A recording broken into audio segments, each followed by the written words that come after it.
Hello, Los Santos. The Court Center update brought several new vehicles into the city, and today I'm starting with the Grotti Cartuccia GT. Not because it was the cheapest option. Clearly, that opportunity had already passed. Legendary Motorsport placed the Cartuccia beside the benefactor LRC GT and the Übermacht Niobe. All three had something going for them, but the Cartuccia had the shape I wanted to examine first. Long hood, compact cabin, broad rear shoulders, and that black panel stretched across the front. Visually, this is GTA's interpretation of the Ferrari 12-cylinder, officially known as the 12Cilindri. It carries the same front-engine grand touring proportions, the same fastback roofline, and the same basic idea of wrapping serious performance inside something that can still cross a city without behaving like a laboratory experiment. The real car is built around a naturally aspirated V12 and is meant to combine long-distance comfort with proper performance. The question was whether the Cartuccia could preserve that balance on roads maintained by the city of Los Santos, which appears to use potholes as a traffic calming program. The price was $2,395,000. I ordered it in yellow because the color showed the body properly. Black would have hidden too much of the shape. White would have softened it. Red would have made it look like every other Grotti trying to prove its ancestry. Yellow gave me something to build around. I sent it to the arena workshop, not because I planned to modify it there. I needed a clean delivery location, and the arena had room available. Room is becoming a luxury in this account. Then came the traditional vehicle purchase ceremony, spend nearly $2.5 million. Receive a message saying the seller is arranging transportation. Stand around and wonder whether they are delivering it from Italy by What are we rowboat. doing there? While I waited, I checked the RC Bandito. That had nothing to do with the Cartuccia, but Los Santos rarely respects narrative continuity. Sometimes you buy a sophisticated Grand Tourer and spend the delivery window inspecting a remote-controlled truck packed with explosives. Eventually, the Cartuccia arrived. And in person, the shape worked. The nose sat low, the roofline flowed cleanly into the rear deck, and the factory black treatment already gave the car a strong visual foundation. Oh, yeah, The standard wheels were simple 5 spokes with enough open space to show the red calipers. That was important because I already suspected the wheels might stay. Before changing anything, I took it outside in factory condition. That first drive mattered. Once you modify the engine, suspension, brakes, and transmission, you can no longer honestly say what the original car felt like. So I wanted a baseline before Hao began professionally separating me from the rest of my money. The Cartuccia felt quick immediately. The steering was responsive without becoming nervous. It changed direction cleanly, and the front end went where I placed it. The rear had movement, but it was not constantly trying to overtake the front. It did step out on me a couple of times while I was learning it. That was not the car being uncontrollable. That was me finding the point where throttle, steering angle, and rear-wheel drive stopped cooperating. Once I understood that point, the car settled down. You cannot treat the accelerator like a light switch while the steering wheel is still turned, and then file a complaint when the rear tires become independent contractors. Compared with the real-world Ferrari's philosophy, the Cartuccia had the correct basic character. It felt more like a powerful Grand Tourer than a delicate mid-engine supercar. There was weight in the shape, but not heaviness in the response. It felt fast enough to be serious, comfortable enough to drive across the map, and loose enough at the rear to remind you that attention is still part of the purchase price. Before the full cosmetic build, I took it to the agency. The first edition was the missile lock-on jammer for $400,000. That is not glamour. That is basic transportation planning in Los Santos. The real Ferrari does not need protection from a teenager hovering above traffic on a weaponized motorcycle. The Grotti does. Once the jammer was installed, I added the GHOST plate. The plate identifies the car. The jammer helps ensure the car survives long enough to be identified. That is what we call a complete branding strategy. I took it back onto the streets before heading to the LS car meet. With the lock-on jammer installed, I could concentrate on the car instead of waiting for the next player to confuse a yellow vehicle with a declaration of war. The stock suspension still allowed some body movement, but the car remained predictable. It was responsive through ordinary traffic, quick when space opened, and stable enough that I did not have to fight it every time the road curved. The rear would move if I entered too aggressively or applied power too early, but it communicated before it broke loose. That matters. There are cars in GTA that inform you they have lost traction by placing you backward against a pharmacy. The Cartuccia gave warning. Once I learned how quickly it responded, I could place it more deliberately and stop correcting after the fact. Before entering the workshop, I stopped and looked at the side profile again. The stock shape was already strong. That meant the build needed discipline. I was not trying to replace the Ferrari-inspired Grand Touring character with a collection of race parts. The objective was to sharpen what was already there, connect the black elements, and improve the performance without turning the vehicle into something that looked permanently angry at oxygen. Then I took it into house. The first workshop purchase was 100% armor for $50,000. Appearance comes later. Los Santos will let you spend $20,000 on decorative stitching, while the doors still have the structural integrity of a cereal box. Not this time. After the armor, I bought the race brakes for $35,000. The car was already quick. Better braking meant I could use that speed without treating every intersection like a final decision. For the front bumper, I chose the secondary wing trim for $15,500. I passed over the more exaggerated options because the Cartuccia already had a wide, low front end. It did not need another bumper trying to introduce itself before the rest of the vehicle arrived. The wing trim extended the lower edge, brought more black into the front, and gave the nose a more planted appearance without hiding the original design. Next came the Level 4 EMS upgrade for $33,500. No reason to stop at Level 3. If I am already upgrading the engine, I am not preserving one unfinished level as a historical exhibit. The real 12-cylinder is defined by its engine, so the game's counterpart could not remain mechanically standard while wearing the shape. The power had to match the presentation. For the exhaust, I chose the titanium clip tips. They were compact, clean, and the blue heat-treated finish worked against the yellow and black body.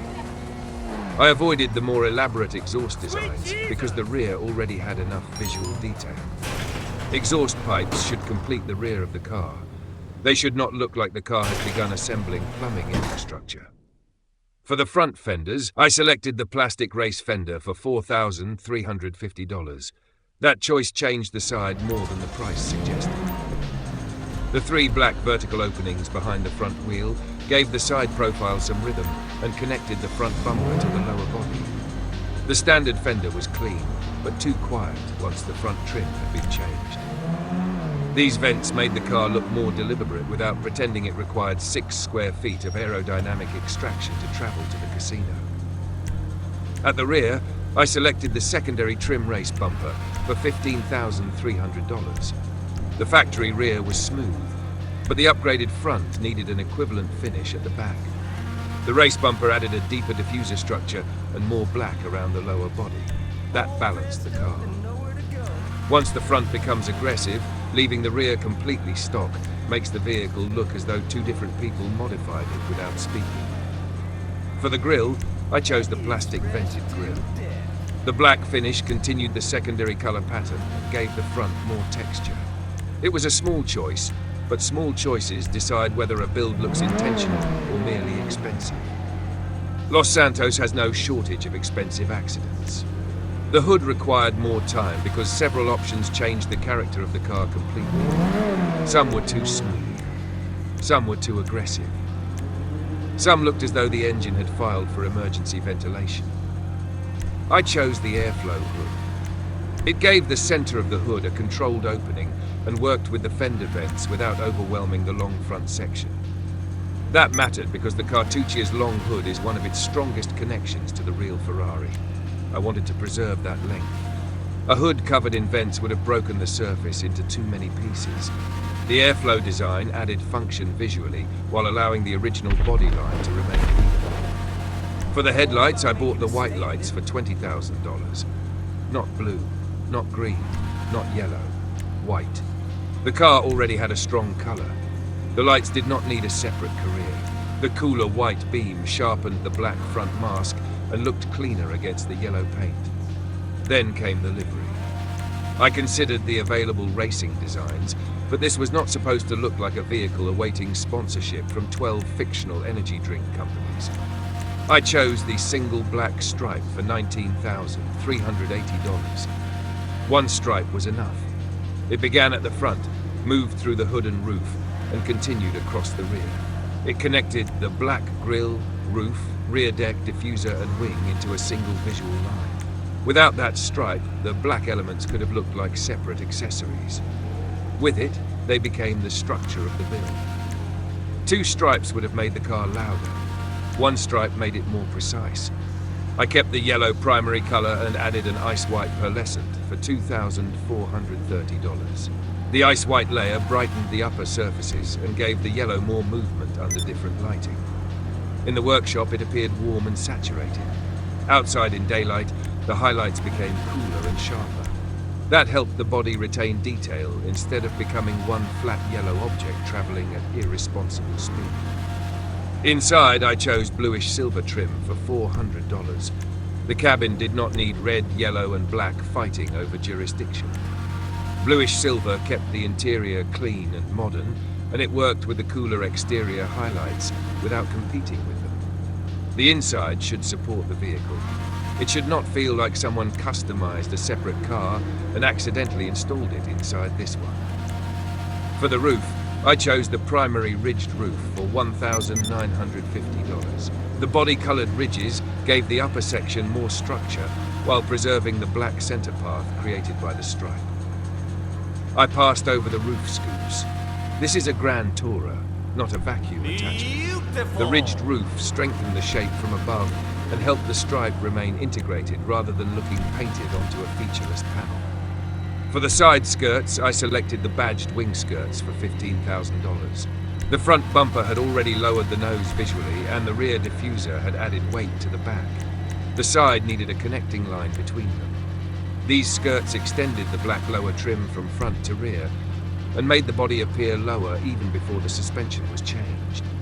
The small badge added detail without turning the side into a billboard. That completed the lower body language. Front splitter, side skirt, rear diffuser, one continuous line. The spoiler required restraint.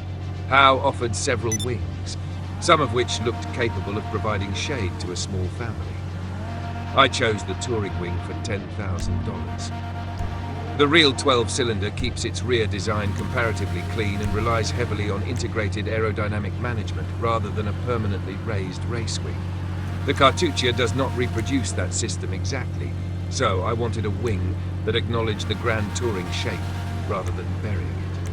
The touring wing added height and gave the rear a proper endpoint, but it still followed the width of the car. It looked substantial without suggesting I'd mistaken the freeway for Le Mans. Most importantly, it balanced the more aggressive front. The car now had a clear beginning, middle, and end. That is more than can be said for many conversations in a public lobby. I installed the competition suspension for $4,400. The change was immediate. The wheel gap tightened, the body settled over the factory wheels, and all the lower modifications finally appeared to belong together. Before lowering it, the aero parts looked installed. After lowering it, they looked integrated. There is a difference. The race transmission cost $40,000. That gave the car quicker access to its power and made the acceleration feel more immediate. The stock Cartuccia had already responded quickly, but the race transmission removed some of the hesitation between demand and delivery. Press the accelerator, and the car stopped scheduling a meeting about it. Then came turbo tuning for $50,000. At that point, the engine, transmission, brakes, and suspension were all operating at the level the exterior now advertised. A build should not look faster than it is. That creates awkward questions at traffic lights. I kept the factory wheels. That was deliberate. The dark 5-spoke design already matched the black trim, exposed the red brake calipers, and fit the long, muscular shape of the car. Changing them, simply because the wheel menu existed, would not have improved anything. A modification menu is a collection of options. It is not a list of legal obligations. I added bulletproof tires for $25,000 and left the wheel design alone. Somebody in Los Santos will eventually see a yellow car, feel personally criticized by it, and begin shooting at the tires. Planning ahead saves time. For the windows, I chose light smoke for $1,500. Dark enough to sharpen the greenhouse, light enough to keep the interior visible. Limo tint would have hidden the cabin and made the windshield feel heavier. Also, driving quickly through the hills while seeing nothing but your own reflection is a spiritual practice I was not trying to begin. With the last details complete, I rotated around the car one more time. The build now had a clear structure. Yellow body, ice white highlight, single black stripe, black roof and rear deck, vented fenders, winged front trim, extended skirts, race diffuser, touring wings, titanium exhaust, red calipers, bluish silver interior, competition stance, and the original wheels because they had survived the inspection. Nothing looked accidental. Nothing had been added simply because I had reached that section of the menu. Then I took it outside. Daylight was the real inspection. Workshop lighting can make almost anything appear respectable. It has helped several questionable purchases leave the building with confidence. Outside, the Cartuccia held together. The yellow showed the curves clearly, and the ice-white pearlescent shifted across the upper surfaces. The black stripe pulled the eye down the center, while the fender vents and skirts gave the side enough detail without breaking the body into pieces. From above, the connection to the Ferrari became even clearer. Long hood, cabin pushed rearward, fastback roof, wide shoulders. The touring wing changed the real car purity slightly, but it fit the GTA version. Los Santos requires a little more theatre. Apparently, the mountains will not allow entry unless the vehicle has declared its intentions in advance. The final road test began in the industrial district. This was where I could compare the modified car directly with the first drive. The steering remained quick, but the lowered suspension made the response feel tighter. There was less delay when changing direction, and the car settled faster after the turn. The additional power was obvious. Throttle response came sooner, and the rear tires could still break loose if I applied too much while steering. But now I understood the car. That changed everything. During the stock drive, it fishtailed a couple of times because I was learning where the power arrived and how quickly the rear reacted. Once I adjusted, the movement became manageable. The Cartuccia was not unstable, it was responsive. There is a difference between a car that surprises you and a car you have not learned yet. I moved onto the freeway and opened it up.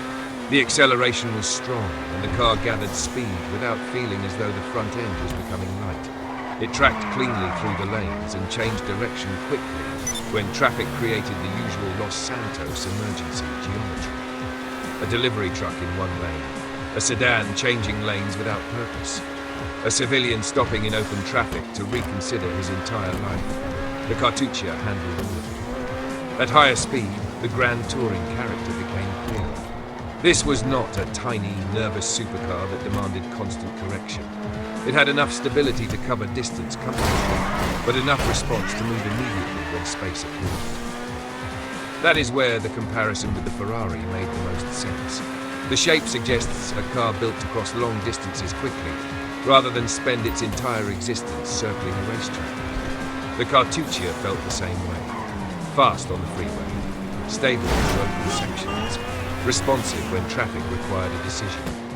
And unlike some rear-wheel drive cars in GTA, it did not fishtail every time I looked at the accelerator with confidence. It would rotate if provoked, but it did not wake up every morning searching for a telephone pole. Passing the Vinewood Bowl, I slowed enough to look at the car in the environment. The yellow and black combination worked even better away from the industrial district. It was bright, but not soft.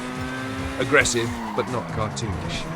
The wing, stripe, vents and lower trim all remained visible without one detail taking over the entire vehicle. That was the result I wanted. Then I took it into the hills. This was the real handling test. Longer curves, elevation changes, uneven pavement. Places where too much throttle can turn a road test into a property damage report. The steering stayed responsive and the car entered bends cleanly. The rear remained active, but once I fed the power in, rather than striking the accelerator like an alarm button, it held the line. That was the lesson of the Cartuccia. It rewards control. It does not require fear, but it does require timing. Enter cleanly. Let the front settle. Then bring the power in. Do that, and the car moves with you. Ignore that sequence, and the rear begins exploring alternative routes. Coming back down with the city visible in the distance, I had my answer. The Cartuccia was worth building. The stock car already had good response, strong acceleration, and a predictable chassis once I understood it. The upgrades did not repair a bad vehicle. They refined a good one. The armor and jammer made it usable in public. The brakes, engine, transmission, turbo, and suspension sharpened the performance. The bumper, fenders, hood, stripe, roof, skirts, diffuser, and wing gave the body one consistent direction. And keeping the original wheels prevented the build from becoming busy, simply for the sake of proving that I had visited every menu. I brought it home and stopped at the gate. That was the final frame the car needed. The Cartuccia began as GTA's interpretation of a modern Italian V12 Grand Tourer. It left as something more specific. Yellow body, black structure, responsive steering, serious speed. Enough rear movement to stay interesting, but not enough to make every corner a hostage negotiation. It looks right, it handles properly. And now it has a place in the collection. The Grotti Cartuccia GT. Built, tested and returned home before Los Santos found a new reason Ask to away, explode. sir.